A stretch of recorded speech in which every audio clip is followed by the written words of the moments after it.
뇌의 시상면을 통해 수면, 회복, 중요한 호르몬 분비와 관련된 매우 중요한 구조를 살펴보고 있습니다.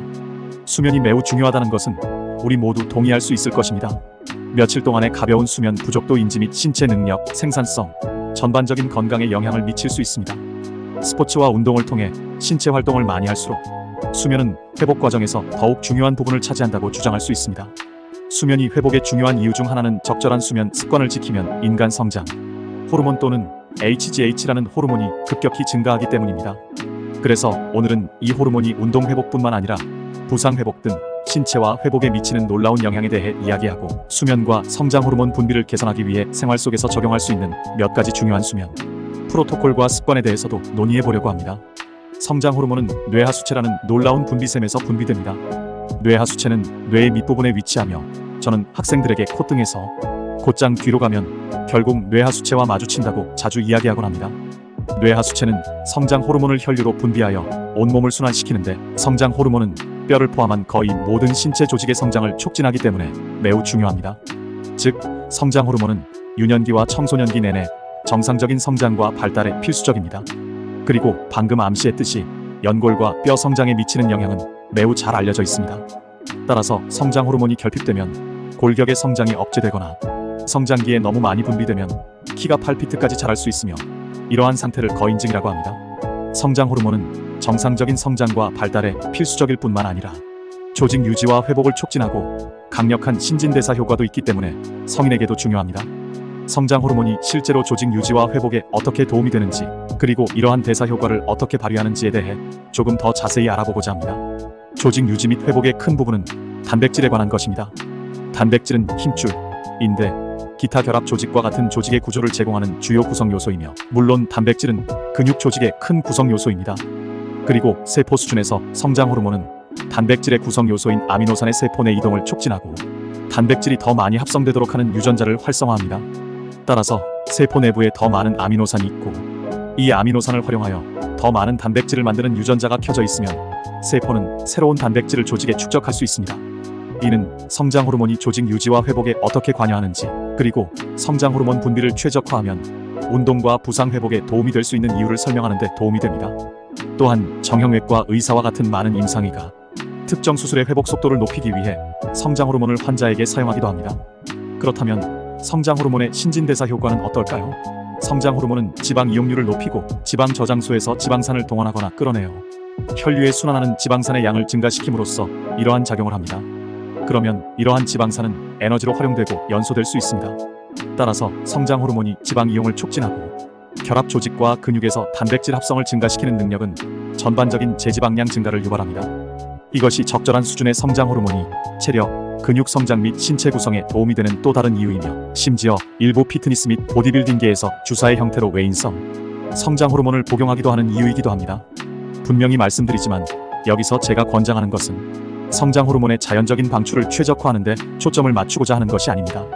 이제부터 올바른 수면 습관이 어떻게 도움이 될 수 있는지에 대한 논의를 시작하겠습니다. 안타깝게도 모든 사람이 숙면을 취하는 것은 아닙니다. 어떤 사람들은 충분히 잠을 잤다고 생각한 후에도 여전히 피곤함을 느낍니다.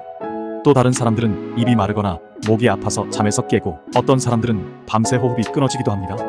성장 호르몬은 하루 종일 증가 및 감소하는 맥박으로 분비되며 그래프를 통해 이러한 맥박 패턴을 확인할 수 있습니다. 하지만 이 특정 그래프에서 몇 가지 큰 급상승이 있음을 알 수 있습니다. 그 이유는 무엇일까요?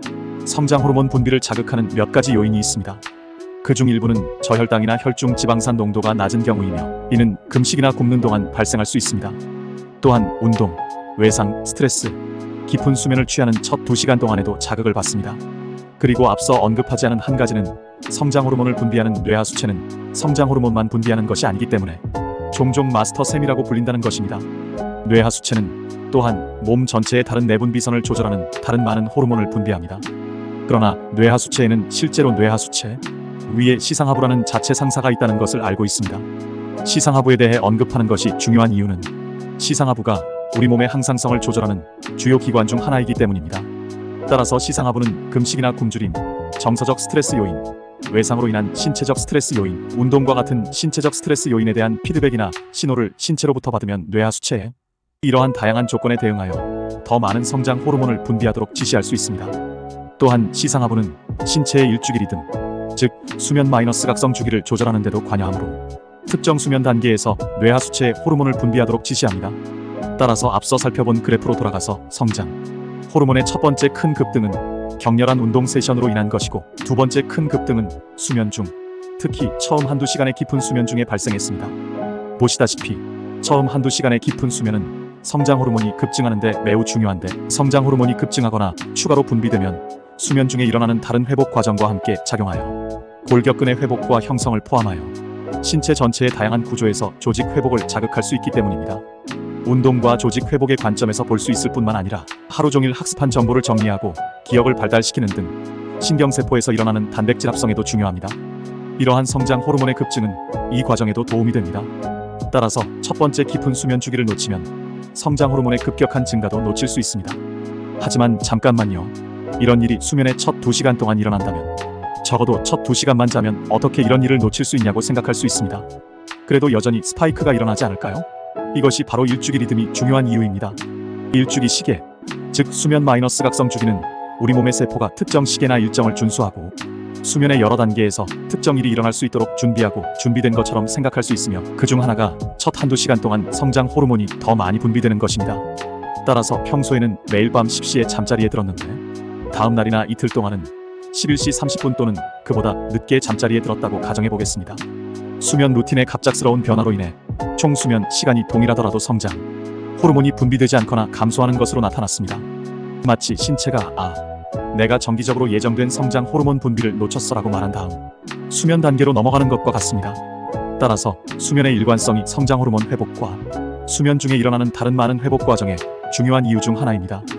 따라서 매일 같은 시간에 잠자리에 들고 일어나는 습관을 기르면 신체 내부 시계를 조절하고 수면의 질을 개선하며 밤의 성장 호르몬 분비를 최적화하는 데 도움이 됩니다. 그리고 가끔씩 정확한 취침 시간이 어긋나는 것이 세상의 종말은 아니라는 점에 주목할 필요가 있다고 생각합니다.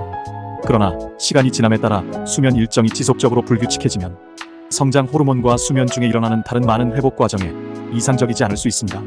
물론 우리 몸은 이에 적응할 수 있습니다. 즉 평소 오후 10시 30분에서 오전 7시 30분 사이에 잠자리에 들었는데 일찍 일어나야 하는 새로운 직업을 얻어서 수면 시간을 오후 9시에서 오전 5시로 변경했거나 다른 시간대로 이사한 경우 약간의 시간을 주면 우리 몸은 이에 적응하여 다른 일관된 수면 루틴으로 바뀔 수 있습니다. 또한 잠들기 2-3시간 전에는 음식을 먹지 않는 것도 도움이 될 수 있다는 데이터가 나오기 시작했는데, 잠들기 1-2시간 동안 성장 호르몬이 분비되는 데 도움이 될 수 있으며, 잠자기 직전에 치즈 케이크를 두드리는 것과 같이 저의 주요 약점 중 하나인 음식을 피하면 전반적인 수면의 질을 개선하는 데도 도움이 될 수 있다는 사실이 밝혀지고 있습니다. 시청해주셔서 감사합니다. 영상에 대해 어떻게 생각하시는지 알려주시면 곧 다시 뵙겠습니다.